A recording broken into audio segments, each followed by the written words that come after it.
No princípio criou Deus os céus e a terra era sem forma e vazia.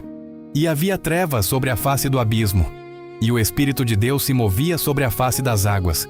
E disse Deus: haja luz, e houve luz. E viu Deus que era boa a luz, e fez Deus separação entre a luz e as trevas. E Deus chamou a luz dia, e as trevas chamou noite, o dia primeiro. E disse Deus: haja uma expansão no meio das águas, e haja separação entre águas e águas. E fez Deus a expansão, e fez separação entre as águas que estavam debaixo da expansão, e as águas que estavam sobre a expansão. E assim foi. E chamou Deus a expansão céus, o dia segundo. E disse Deus: ajuntem-se as águas debaixo dos céus num lugar, e apareça a porção seca. E assim foi. E chamou Deus a porção seca terra, e ao ajuntamento das águas chamou mares. E viu Deus que era bom. E disse Deus: produza a terra erva verde, erva que dê semente, árvore frutífera que dê fruto segundo a sua espécie, cuja semente está nela sobre a terra. E assim foi. E a terra produziu erva, erva dando semente conforme a sua espécie, e a árvore frutífera, cuja semente está nela conforme a sua espécie. E viu Deus que era bom. O dia terceiro. E disse Deus: haja luminares na expansão dos céus, para haver separação entre o dia e a noite, e sejam eles para sinais e para tempos determinados e para dias e anos, e sejam para luminares na expansão dos céus, para iluminar a terra. E assim foi. E fez Deus os dois grandes luminares, o luminar maior para governar o dia, e o luminar menor para governar a noite, e fez as estrelas. E Deus os pôs na expansão dos céus para iluminar a terra, e para governar o dia e a noite, e para fazer separação entre a luz e as trevas. E viu Deus que era bom. O dia quarto.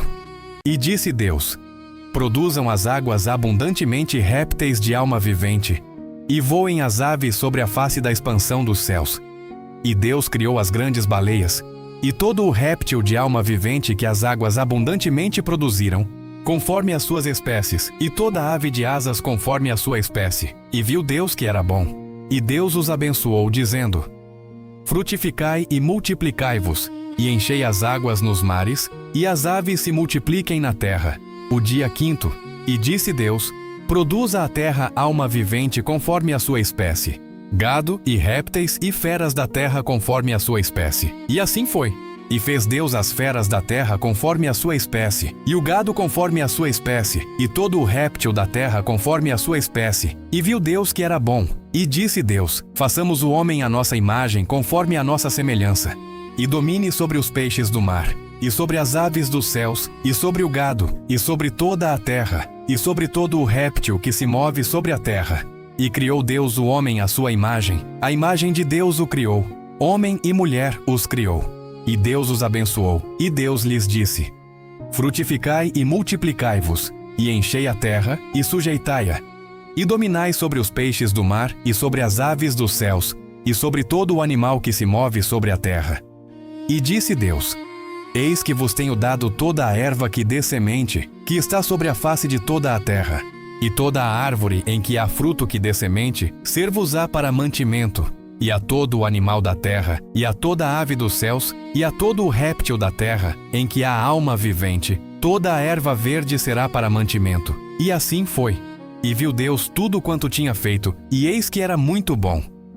O dia sexto. Assim os céus, a terra e todo o seu exército foram acabados.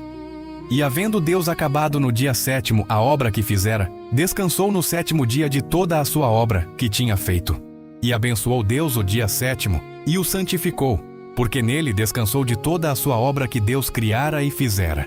Tudo era perfeito, até uma única escolha: mudar a história da humanidade.